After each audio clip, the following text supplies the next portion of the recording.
শেষ সেকেন্ডে সমস্ত সাদা আলো বিস্ফোরিত হয়। নিমিষের মধ্যে বেসমেন্টটি ধ্বংসস্তূপে পরিণত হয়। পরের সেকেন্ড, সীমাহীন সাদা আলোতে আমি সম্পূর্ণরূপে আচ্ছন্ন হয়ে গিয়েছিলাম। পুরো চিত্রটি নিয়ন্ত্রণের বাইরে থাকা ঘূর্ণিতে নিক্ষেপ করা হয়েছিল। আপনার স্বভাব বজায় রাখুন। বিভ্রান্তিকর চিন্তাভাবনা দ্বারা বিভ্রান্ত হবেন না। পথের শব্দ উজ্জ্বল আলোতে প্রবেশ করে এবং আমি আমার সমস্ত শক্তি দিয়ে তার হাত চেপে ধরছিলাম। নাকলগুলি সাদা, অগণিত ভাঙা স্মৃতিছবি। এটা পাগলের মতো আমার মাথায় ঢুকে পড়ল। একের পর এক দৃশ্য এসেছে। এই বিভ্রান্তিকর চিন্তাভাবনায় আমার চেতনা প্রায় বিভ্রান্ত হয়েছিল। হৃৎপিণ্ড শরীর দ্বারা অস্পষ্ট। হৃদয় থেকে জন্ম নিয়ে পরিবেশ। উত্থাপিত সাদা আলো অবশেষে বিলীন হয়ে গেল। আমি তো হোঁচট খেয়েছিলাম এবং দৃঢ়ভাবে দাঁড়িয়েছিলাম। আমার সামনে ছিল আলো ও ছায়ার একটা করিডোর। উভয় পাশে অগণিত উজ্জ্বল টুকরো ঝুলে আছে। প্রতিটি টুকরো স্পষ্টভাবে অতীতকে প্রতিফলিত করে। আমি সাহায্য করতে পারিনি না এবং এটি স্পর্শ করেছি। নিকটতম পথ আমার পাশেই। হাতের সোনালি আলো নিভে যায় না। ঠিক তখনই আমাদের সামনের দৃশ্য দেখে আমরা হতবাক হয়ে গেলাম। হঠাৎই করিডোরের শেষ প্রান্তে অন্ধকার থেকে ছুটে এলেন ব্যথা এবং আবিষ্যুক্ত ব্যক্তিদের বেছে নিন। এক কামড়ে গিলে ফেলুন। চিত্রটি যত বেশি গিলে ফেলা হয় তত বেশি শক্ত হয়ে ওঠে। পথটি তৎক্ষণাৎ আমার পিছনে আমাকে রক্ষা করেছিল। ঠান্ডা কণ্ঠে সাড়া দিয়েছেন। এটি শক্তি এবং সুরক্ষার একটি সার্টিফিকেট। আমরা বিন্দুমাত্র দ্বিধা করিনি। ক্লোইস্টার বরাবর পাশাপাশি দৌড়ান। দিনরাত লাইব্রেরিতে ক্লু খুঁজছেন। প্রাচীন শহরে আমরা একসাথে মুখহীন লোকদের রোমাঞ্চ এড়িয়ে যাই, যতক্ষণ না আঙুলের ডগা স্পর্শ করে স্মৃতির সেই উষ্ণ টুকরো টুকরো আমাদের আঁকড়ে ধরা হাতের তালুতে ঢেলে দিন। আমি তো বাতাসে চিৎকার করে উঠলাম। আমাদের চারপাশে সোনালি আলো আকাশচুম্বী হয়ে উঠল। কালো গ্যাস কালো ছায়ে পরিণত হয়ে ছুটে আসে। সোনালি আলো ছুটে গেল। এটা জোয়ারের মতো ভেসে গেল। ক্লোইস্টারের শেষে একটা সোনার চাবি মাঝ বাতাসে চুপচাপ ভাসছিল। সে ফ্ল্যাশিং চাবিটি স্পর্শ করার জন্য হাত বাড়িয়ে দিল। চাবিটা আমার হওয়া উচিত ছিল। এই মুহূর্তে যখন এটি পতনের দ্বারপ্রান্তে ছিল। গুজিন ইংয়ের দিকে তাকিয়ে রইল। সেই বিকিত চেহারা যা তার নিজের 7 পয়েন্টের অনুরূপ ছিল। এটি এমন একটি অতীত যা আমি গ্রহণ করিনি। একে অপরকে ছিঁড়ে ফেলার পরিবর্তে সিম্বিওসিসে বসবাস করা ভালো। নিষিদ্ধ বইয়ের সারমর্ম হল গ্রহণযোগ্যতা এবং সুরক্ষা। এটা কখনোই বিরোধী দল নয়। চাবিটি টিপুন। এক মুহূর্তের মধ্যে লাল ক্যালিগ্রাফি এবং পেইন্টিং তাবিজগুলি ছায়ায় পরিণত হয়েছিল। যদি হালকা বিন্দুটি কির করে মিশে যায়। আলো সব গলে গেছে। সোনার চাবিটি আলতো করে একটি চমৎকার কোকুনে মোড়ানো হয়। হঠাৎই ছায়ার চেয়েও শীতল বিরক্তি ফাঁক দিয়ে বেরিয়ে আসে। ঠান্ডা কামড় দিচ্ছিল। আমি বিস্মিত হয়ে বললাম, গভীরতম আদিম বিরক্তি গণনা করুন। ছায়া দ্বারা দমন করা হয়েছে। এখন এটি সম্পূর্ণরূপে উন্মোচিত হয়েছে। সবেমাত্র বিবর্ণ হওয়ার সংকটের সমাধান করেছি। ভিডের নিঃশ্বাস নেওয়ার সময় ছিল না। ঝুলন্ত কোকুন থেকে একটি ভয়ঙ্কর কালো গ্যাস নির্গত হয়। প্রচণ্ড ঠান্ডা অস্থি মজ্জায় প্রবেশ করে। লুজিংয়ের পুরো শরীর সোনালি আলো ভরে উঠল। তিনি স্থিতিশীল হওয়ার জন্য গভীর কণ্ঠে চিৎকার করেছিলেন। এই শক্তি কোনোভাবেই ছায়ার দ্বারা ফেলে যাওয়া অশুভ আত্মা নয়। নিষিদ্ধ বইয়ের জন্মের শুরুতে এই মূল ক্ষোভ ছিল। এটি সমস্ত অশুভ আত্মার মূল। সবকিছুই পারস্পরিক সংঘাত। ছায়া মোটেও মন্দ নয়। তিনি এই প্রাথমিক বিরক্তির ভারসাম্য বজায় রাখেন। কালো গ্যাসের ক্ষয়ের কারণে কোকুনটি ছোট থেকে ছোট হয়ে যায়। ছায়ায় পরিণত হওয়া আলো কোকুনের মধ্যে পাগল এবং অস্থির ছিল। একটি উত্তেজিত এবং কর্কশ গর্জন ছেড়ে দিন। আদিম বিরক্তি নেতিবাচক আবেগ এবং চেতনায় বিশেষজ্ঞ। বিরোধিতা ত্যাগ করার একমাত্র উপায় হল বিরোধিতা ছেড়ে দেওয়া। হি ইঞ্জেন বাহিনীতে যোগ দিলেন। সম্পূর্ণরূপে দমন করা যেতে পারে এই আদিম বিরক্তি যা বিশ্বকে ধ্বংস করে দেয়া। কুয়াই হে ইং একটি সত্যিকারের সিম্বিওটিক চুক্তিতে পৌঁছেছেন। শুধুমাত্র আপনি একসঙ্গে কাজ করতে পারেন। তাহলে এই ক্ষোভ দমন করা সম্ভব। লুজিং এক মুহূর্তের জন্য দ্বিধা করলেন না। অবিলম্বে তার আসল চিহ্ন শক্তি প্রকাশ করুন। আপনার হৃদয় সম্পূর্ণরূপে খুলুন। শান্তভাবে ইংকে গ্রহণ করুন, যিনি একসময় নিজের সাথে বিরোধী ছিলেন। ইং, আমি তোমাকে গ্রহণ করি। এটি একটি অসম্পূর্ণ আত্মাকে গ্রহণ করার মতো।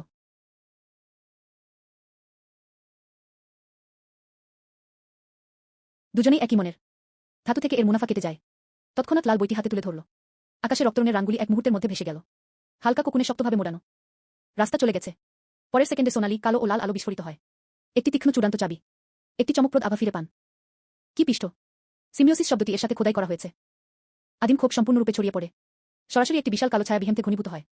এটা এখন। এই অশুভ আত্মাকে সম্পূর্ণরূপে শুদ্ধ করুন। চাবিটি ভ্রুর মাঝখানে ভেদ করে। কালো কুয়াশা ছড়িয়ে পড়ল। সব বিরক্তি বদলে যায়। এটি একটি মৃদু এবং বিশুদ্ধ শক্তি। শূন্যস্থান আস্তে আস্তে খুলে যায় এবং সম্পূর্ণরূপে বিশ্বের সাথে সংহত। সিস্টেমটি প্রম্পট দেয় যে কাজটি সম্পূর্ণ হয়েছে। কিন্তু ঠিক তখনই যখন সবাই আরাম করছিল, চাবি হঠাৎ কেঁপে উঠল। চেতনার স্থানটি তৎক্ষণাৎ বিকৃত হয়ে গেল। আমাদের জোর করে বাস্তবতায় ফিরিয়ে আনা হচ্ছে। এক মুহূর্তের জন্য চোখ খুলুন। ওভারহেড চাবিটি এখনো জ্বলজ্বল করছে। আর দূর থেকে আকাশ হঠাৎ একটা অন্ধকার ফাঁক ফেটে গেল। পরিচিত ঠান্ডা নিঃশ্বাস আবার আমার মুখে আঘাত করল। আমি সবেমাত্র সচেতন স্থান থেকে ফিরে এসেছি। তার মাথার উপরের কালো ফাটলটি প্রচণ্ডভাবে প্রসারিত হয়েছিল। আমি ছিঁড়ে যাওয়া শূন্যতার দিকে তাকালাম। আমার হৃদয় ডুবে গেল। ঝাপসা হয়ে গেলে এটি বিরক্তি দ্বারা গঠিত একটি ফাটল। এমন একটি বিরক্তি যা এই সময় এবং স্থানের অন্তর্গত নয়। আমার কথা শেষ করা ঠিক আগে লুজিং ইতিমধ্যে নিজেকে আমার সামনে আটকে দেওয়ার জন্য নিজেকে তুলে নিয়েছে। আপনার হাত তুলুন এবং একটি সোনার আলো বিভক্ত করুন। এই শাস্তি নিষিদ্ধ বইয়ের মূল অংশের সাথে একই উৎস।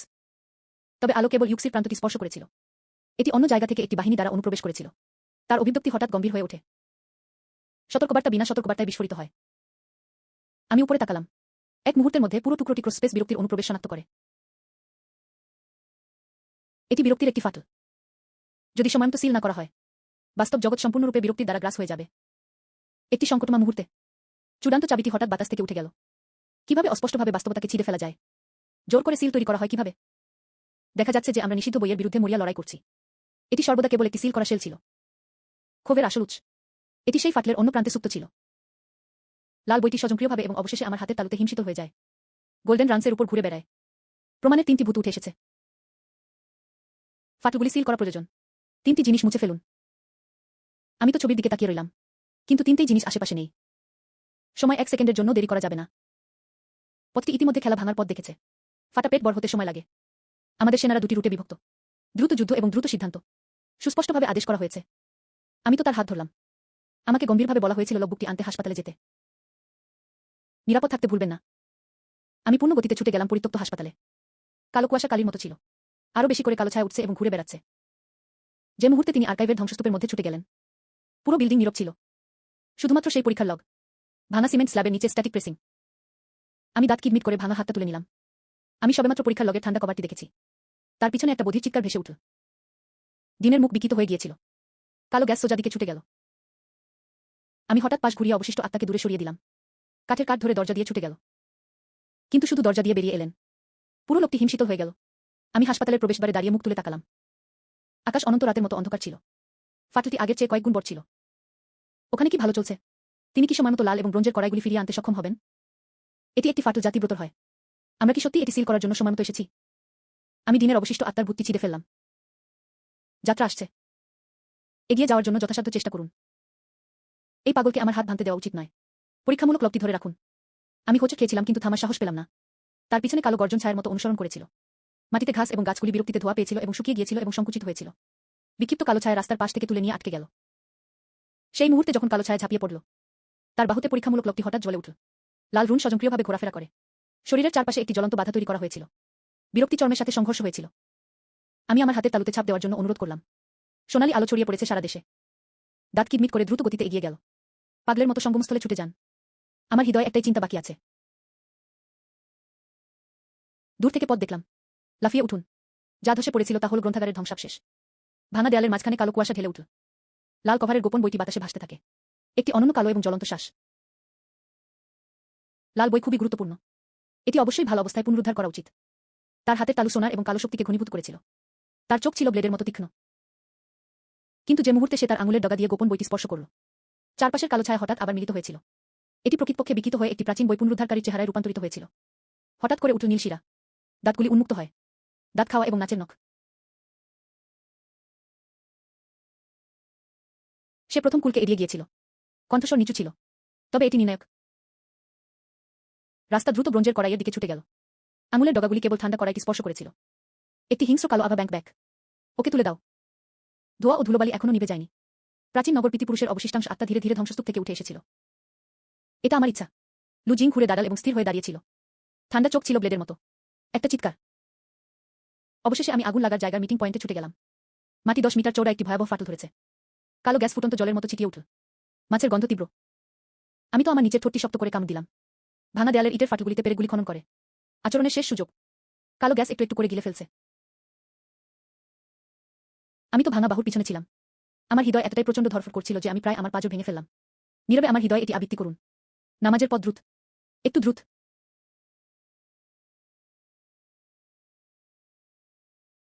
1 ইঞ্চি ছড়িয়ে ছিটিয়ে থাকা সোনালি আলো। দৈত্য হাতটি নির্লজ্জভাবে প্রতিরক্ষা ভেঙে দেয়া। রুন আরে ঝলমল করে ঝলমল করে। পুরো অনুষ্ঠান ভেঙে পড়ছে। পুরো অনুষ্ঠান ভেঙে পড়ছে। অনুষ্ঠানটি বাধাগ্রস্ত করা যাবে না। ধরে রাখার জন্য যথাসাধ্য চেষ্টা করুন। মেঘ আলাদা না হওয়া পর্যন্ত এবং চাঁদ উজ্জ্বল না হওয়া পর্যন্ত আমি পাহারা দিলাম। আমরা এখানে এটি রোপণ করতে পারি না। আমরা এখনো ধরে রেখেছি। এমনকি যদি কেবল একটি শ্বাস বাকি থাকে। কালো গ্যাস কাছাকাছি আসছে। চাবির আলো গসমারের মতো সূক্ষ্ম ছিল। এটা আমার খালার আত্মা। এটি অবশ্যই চাবির অভিভাবকত্বকে জাগ্রত করবে। এই মুহূর্তটি কোনো প্রার্থনা নয়। সোনার আলো জ্বলছে শান্তির তাবিজ। চাবি বাজেয়াপ্ত করুন। 3 বাহিনী প্রতিধ্বনিত হয়েছিল। যদিও উৎসের দুর্বলতা মূল রুন। অবশেষে গেম ব্রেকিং ওষুধ এসেছিল। একসাথে আক্রমণ করার জন্য 3টি জিনিস ব্যবহার করুন। বুঝেছি। আমরা সবাই মিলে চিৎকার করে উঠলাম। অতল গহ্বর থেকে 3টি জিনিস একসাথে বেরিয়ে এসেছিল। ত্রিবর্ণ রঞ্জিত আলোর প্রবাহ একত্রিত হতে শুরু করে। আলোকর রুনকে বিদ্ধ করেছিল। আলোকর ভেদ করেছে। আমি এখনো আমার শ্বাস নেওয়ার সময় পাইনি। আসল শত্রু চোখ খুলে দিয়েছে। তিনি ব্যক্তিগতভাবে ফাউন্ডেশনের কথা স্বীকার করেছেন। এমনকি ক্ষুদ্র পিঁপড়াগুলো নড়াচড়া করার সাহস করে। নিষেধাজ্ঞার ভিত্তি, নিষিদ্ধ বইয়ের ভিত্তি উন্মোচিত হচ্ছে। এটি জিঙ্গারের মূল অন্টোলজিক্যাল চেতনা। সে তো ব্যক্তিগতভাবে আসছে। লুর মা তাড়াতাড়ি অ্যালার্মের জন্য ডাকলেন। দৈত্য হাত বজ্রপাত এড়ে দমন করেছে। আপনার হাতের তালুতে চাবিটি চেপে ধরুন। জীবনকে পথপ্রদর্শক হিসেবে গ্রহণ করুন। চাবিটি আবদ্ধ করুন। জোর করে অনুষ্ঠান ত্বরান্বিত করা হয়েছে। জীবন ও মৃত্যু ভাগ করে নেওয়া হয়। কখনো ছাড়বেন না বা হাল ছেড়ে দেবেন না। বাধা সবেমাত্র খুলে গেছে। তীক্ষ্ণতার একটি রেখা ধীরে ধীরে একত্রিত হচ্ছে। দৈত্যাকার হাতটি হঠাৎ ফেটে গেল। লুশান। বৃষ্টি থেমে গেল। আলো ওখানে আছে। পরিস্থিতি এসে গেছে। আমরা সম্পূর্ণরূপে অফুরন্ত কালো ছায়ে ঘেরা। আমি তো শুনেছি যে আমি উঁচুতে ভাসছি। মাঝ আকাশে কাক পাহাড়ের মতো। বিস্মিত হয়ে দৈত্যাকার হাতটি ভেঙে পড়ল। রক্ষণাত্মক বাধা যা এমনকি এর উপর নির্ভর করে। সব ভেঙে পড়ে এবং ফাটল ধরল। একটি সংকটময় মুহূর্তে লু জিং বিস্ফোরক শক্তিতে গর্জন করলেন। সরু রাস্তা সাহসী জয়ের সাথে মিলিত হয়। আলোর সোনালী কালো পর্দা অন্ধকারে ছিঁড়ে যায়। আমি দাঁত কিটমিট করলাম এবং লাল বইয়ের রানগুলিকে উঠে দাঁড়াতে অনুরোধ করলাম। আলোর স্তম্ভ তাকে পিছু হটতে বাধ্য করেছিল। সাইড অ্যাটাক কালো ছায়া একই সাথে তীব্র প্রতিক্রিয়া জানা। কোর এলাকার দিকে ছুটে যান। কালো ছায়া ঢেউয়ের আকারে এসেছিল। যখন লুচিং তার তলোয়ার বাধা দেওয়ার জন্য ঘুরিয়ে দিল, হাতটি নখর দ্বারা মারাত্মকভাবে কেটে ফেলা হয়েছিল। তার কবজি থেকে রক্ত ঝরছে। কিন্তু সে নাক ডাকল। গতি মোটেও কমায়নি। আমি তো তার ঠিক পিছনে ছিলাম। শহরের আঙিনায় 3টি জিনিস রক্ষা করুন। শব্দ করতে ভাসমান হালকা কড়াইটি ব্যবহার করুন। সূর্যের আবছা আলো সামনের রাস্তা পরিষ্কার করে দেয়া। দৈত্যাকার হাতটা মাটিতে পড়ে গেল। আপনার সামনে একটি গভীর খাত প্রসারিত হয়েছে। পথ পরিবর্তন। আমার দিকে তাকাও এবং লাফিয়ে উঠো। সে আমাকে তুলে নিয়েছিল। অন্যদিকে ঝাঁপিয়ে পড়ুন। শহরের দেয়ালে কালো ছায়া উঠে এসেছে। তারা গর্জন করে ঘোষণা করল। প্রথমে আমাদের হাড়ের পথ দিয়ে হাঁটুন। তার চোখ ঠান্ডা ছিল। পুরো শরীর আধ্যাত্মিক শক্তিতে উচ্ছ্বসিত হচ্ছে। সে ছুরি ঘুরিয়ে চিৎকার করে উঠল। সময় এসেছে এর অবসান ঘটানোর। একই সময়ে আমি লাল তামার কড়াইয়ের কাঠের কাছে অনুরোধ করলাম। 3টি ইতিবাচক বস্তু একই সময়ে আলোকিত হয়। রোম্যান্স ছেদ করে। সরাসরি বিরক্তির দ্বারা তৈরি কালো দেয়ালের দিকে ইঙ্গিত করে। হালকা ব্লেড কেটে গেছে। জবাবে কালো দেয়ালটি ফাটল ধরল। ডিন এবং টিম লিডারের অবশিষ্টাংশ। বিবর্তনের আলো নির্বে ছড়িয়ে ছিটিয়ে পড়ে। অবশেষে সেই আবেশটি মুক্ত হল। আমরা পরিস্থিতির সুযোগ নিয়ে মূল অঞ্চলে ছুটে এসেছি। লাল বইয়ের নির্দেশনা মেনে চললাম। জরুরি ভিত্তিতে আদেশ দেওয়া হয়েছে। দ্রুত লাল বইয়ের সহাজিকাটি টিপুন। লগের মধ্যে মূল জিনিসটি রাখুন। লাল শীর্ষটি উত্তরে ছেড়ে দেওয়া হয়। লাল অ্যালবাম পশ্চিমে প্রকাশিত হয়। 3টি জিনিস জায়গায় পড়ে। এক মুহূর্তের মধ্যে রুন অ্যারে একটি জ্বলন্ত লাল আলো দিয়ে ফেটে গেল। আপনার সমস্ত শক্তি ঢেলে দেওয়া। বাতাসের গতি শুরু হয়। উঠোনের পৃষ্ঠের ফাটল বন্ধ হয়ে গেছে। 10 পর্যন্ত কাউন্টডাউন। কাউন্টডাউন ঠিক আছে। হঠাৎ করে 3টি মিউটেশন ঘটে। আকাশের ফাটল প্রচণ্ডভাবে কেঁপে উঠল। একটি বিশাল স্তম্ভের মতো ঘন একটি কালো গ্যাস গর্জন করে নেমে এসেছিল। চূড়ান্ত ফার্মাসিস্টকে সরাসরি ছুরিকাঘাত করা। হার্টবিট কাউন্টডাউনের সাথে অনুরণিত হয়। উপরে সংকট আগামী সেকেন্ডে। এমন সময় আসে যখন পৃথিবীর প্রান্তগুলি দুর্বল হয়। শুধু প্রেমের অফুরন্ত আকাঙ্ক্ষা। এখন এর দাম কি তা নিয়ে আমার কিছু যায় আসে না। আপনাকে অবশ্যই খুঁজে বের করতে হবে। নতুন অনুসন্ধানগুলি ট্রিগার করা হয়। 72 ঘন্টার মধ্যে পুনর্জন্মের রাজ্যে প্রবেশ করুন। আত্মার টুকরো সতর্কবার্তা। আয়নায় সময় ও স্থান বিশৃঙ্খল। বিরক্তি দ্বিগুণ হয়ে গেল। আপনার আসল হৃদয় হারানো খুব সহজ। জ্বলন্ত আগুনের সাথে আমি উইলের মাঝখানে দাঁড়িয়েছিলাম। বাতাস আগুনের আগুন ভেসে নিয়ে গেল। মৃত্যু ও নীরবতায় ঘিরে। কবজিতে জুলাইয়ের চিহ্নে এখনো উষ্ণতার আভাস বাকি রয়েছে। কিন্তু পথটি আলোর বিন্দুতে পরিণত হয়েছে এবং বিলীন হয়ে গেছে। আমি তো আলতো করে চিহ্নটি স্ট্রোক করেছি। কণ্ঠস্বর দম বন্ধ হয়ে গেল। চুক্তিটি গাইড হিসাবে ব্যবহার করুন। লাল বইটি চাবি হিসাবে ব্যবহার করুন। পুনর্জন্মের রাজ্য খুলুন। বেরোনোর কোনো উপায় নেই। শুধুমাত্র ফরওয়ার্ড। দলিলের প্যাটার্ন সহ খোদাই করা চাবিটি ধরে রাখুন। এবং গরম লাল বই। আমি তো এক পা এগিয়ে গেলাম। শব্দটি জোরালো এবং কাঁপছিল। মুহূর্তের মধ্যে 3 রঙের আলো আকাশে উঠল। একটি ঘূর্ণায়মান হালকা দরজা একটি ধাক্কার সাথে খুলে যায়। দরজার ভিতরে লাইব্রেরির গম্বুজ। প্রাচীন শহরের রাস্তা এবং গলিগুলি নীলপাথরের স্ল্যাব দিয়ে পাকা করা হয়েছিল। হাসপাতালের করিডোরে ঠান্ডা সাদা আলো। সব ছিঁড়ে টুকরো টুকরো হয়ে গেছে। সময় ও স্থানের মধ্যে নির্বে ঢুকে পড়ছে। লাইট গেট দিয়ে আমি স্মৃতির টুকরো টুকরো করে তৈরি করিডোরে পড়ে গেলাম। ভাসমান আলোর প্রতিটি টুকরোতে। এগুলি সবই আমার এবং লু জিং পাশাপাশি দাঁড়িয়ে থাকা চিত্র। তার বাহুতে থাকা লাল বইটি নির্বে উল্টে গেল। পৃষ্ঠাগুলি দৃঢ়ভাবে বাম দিকে নির্দেশ করে। লাইব্রেরির অন্ধকার প্রবেশদ্বার। করিডোরটি হঠাৎ ধসে পড়ে। সেই উষ্ণ টুকরোগুলি রিওয়াইন্ডটি ছিঁড়ে ফেলতে শুরু করেছিল। বারবার পথটি আমার চোখের সামনে আলোর বিন্দুতে পরিণত হয়েছিল। নীরবে বিলীন হয়ে গেল। কালো গ্যাস উত্থান এবং গঠনের সুযোগ নিয়েছিল। এটি নখের মতো কালো ছায়ায় পরিণত হয়েছিল এবং তার উপর ঝাঁপিয়ে পড়েছিল।